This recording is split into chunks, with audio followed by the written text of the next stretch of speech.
In the early morning hours of 21 November 1970, in the midst of the Vietnam War, a U.S. Air Force HH-53 Super Jolly Green Giant landed at a compound 23 miles west of Hanoi, the capital of North Vietnam, and unloaded 22 highly trained Green Berets. The leader of this group of elite soldiers was a legend named Arthur D. Symons, better known as Bull, and the Bull had just been released into a china shop. These men were part of a highly classified mission to rescue American prisoners of war from a North Vietnamese prison known as Son Tay. Colonel Bull Symons was the senior officer on the ground and the deputy commander of the entire raid. He had personally selected every Special Forces soldier, but was on the raid as an observer.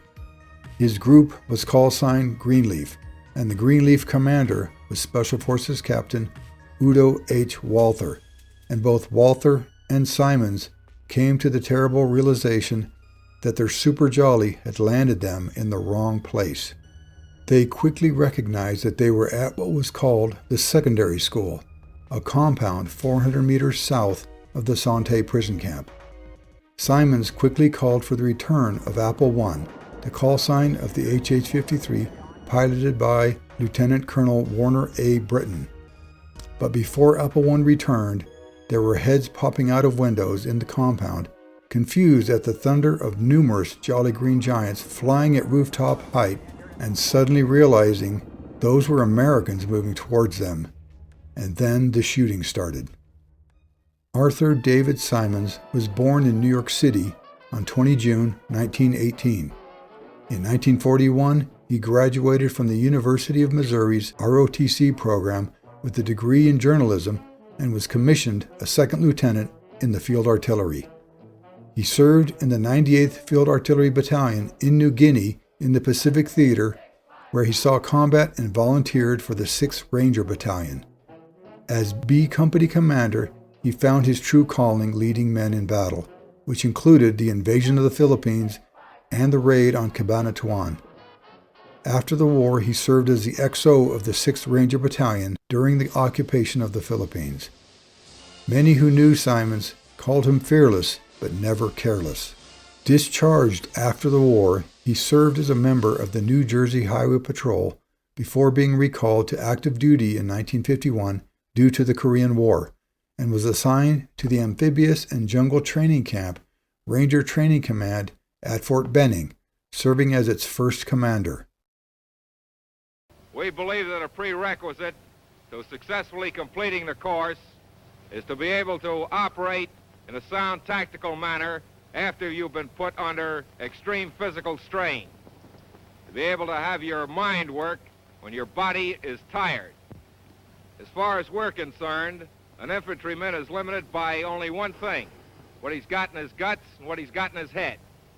We think that before you're through here, you'll find that you can push yourself and force yourself to go a great deal further than you've ever gone before, or that you thought it was possible for you to go. Symons joined Special Forces in the late 1950s, and as a new lieutenant colonel, led the first classified military training team, codenamed Hotfoot, of 107 Special Forces soldiers into Laos in 1959 to train Royal Laotian Army and indigenous Hmong and Yao tribesmen to conduct guerrilla warfare against the communist Pathet Lao. When the mission was disclosed publicly, it was known as Operation White Star.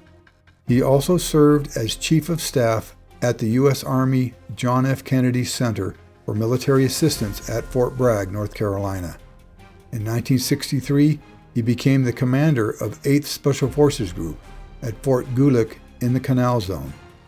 He then served as a deputy commander under the legendary Colonel Donald D. Blackburn, commander of the highly classified Studies and Observation Group of Military Assistance Command, Vietnam. In 1970, he was tapped to serve as deputy commander, Joint Contingency Task Group, Ivory Coast, in what became Operation Kingpin, a raid to rescue over 60 prisoners of war at the Sante prison camp just west of Hanoi. He was picked for that job because of his meticulous research and planning ability, extremely high standards, and his tendency to bring all the men home that went with him.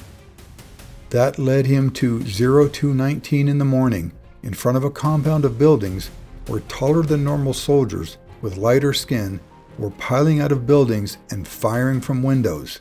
The Greenleaf soldiers returned fire with 2 M60 machine gunners firing full belts of tracer and 2 SF troopers with 40mm M79 grenade launchers who were putting rounds through windows.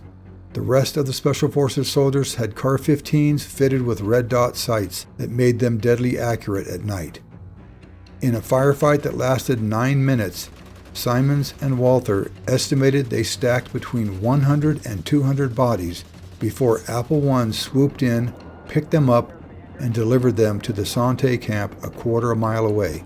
After they returned home and debriefed, Captain Walther gave intelligence personnel the film from a Kodak S20 Instamatic camera.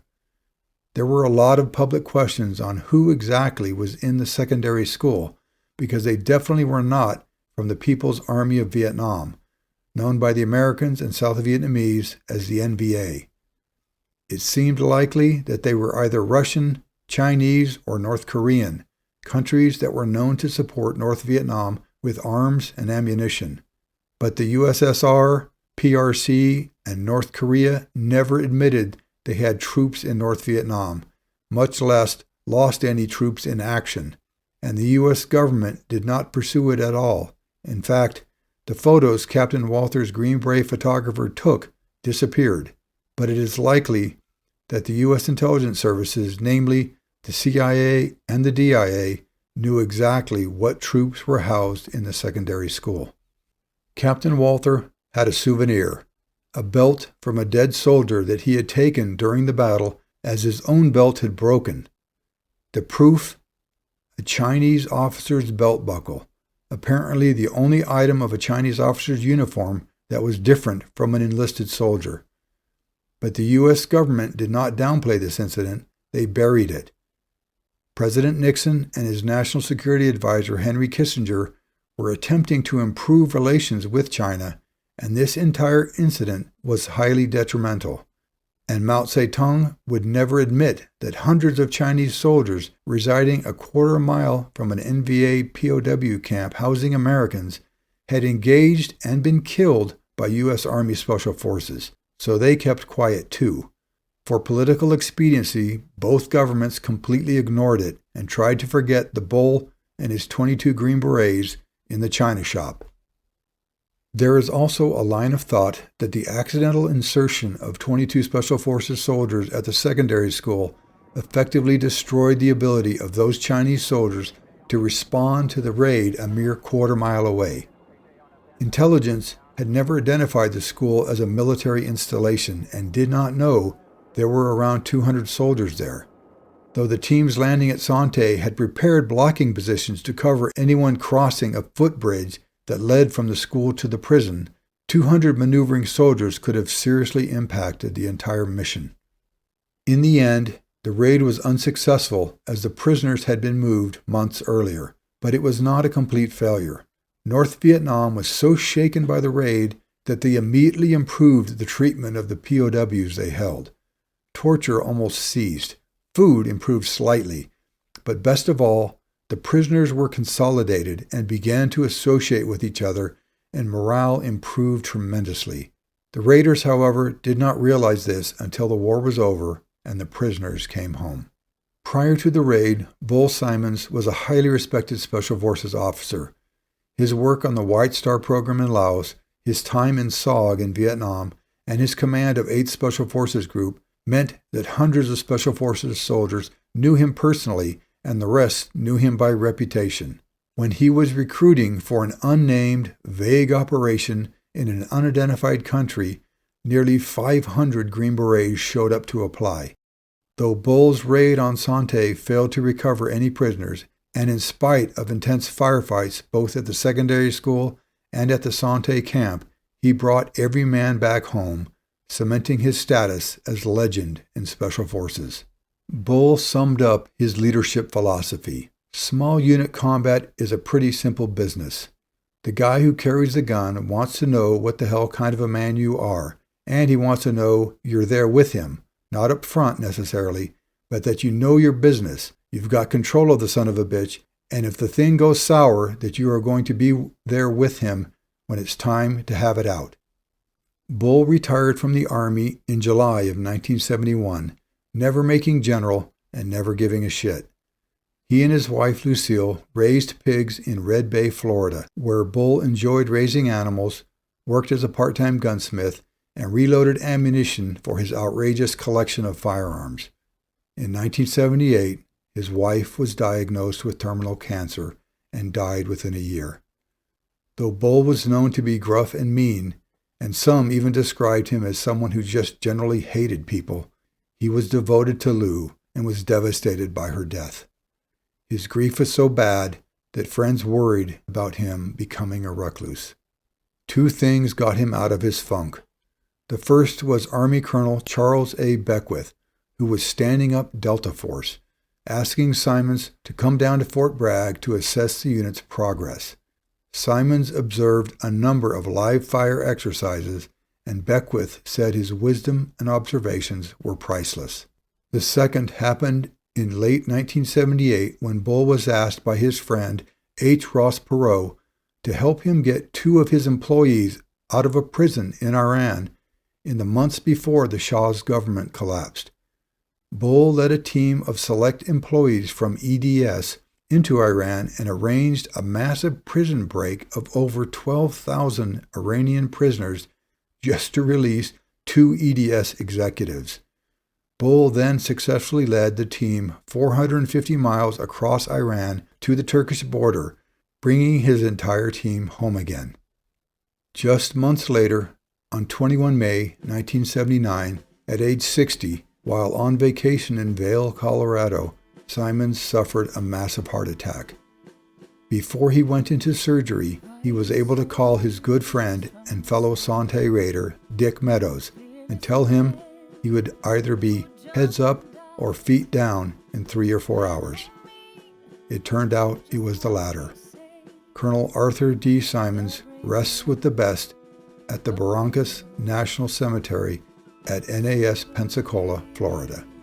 His statue at the John F. Kennedy Special Warfare Center and School at Fort Bragg, North Carolina, depicts him in the middle of the Son Tay raid, as if he watches over all the Special Forces soldiers who come there for training. If you're standing in the right place, he's looking directly at you, pointing that finger and asking if you will come with him.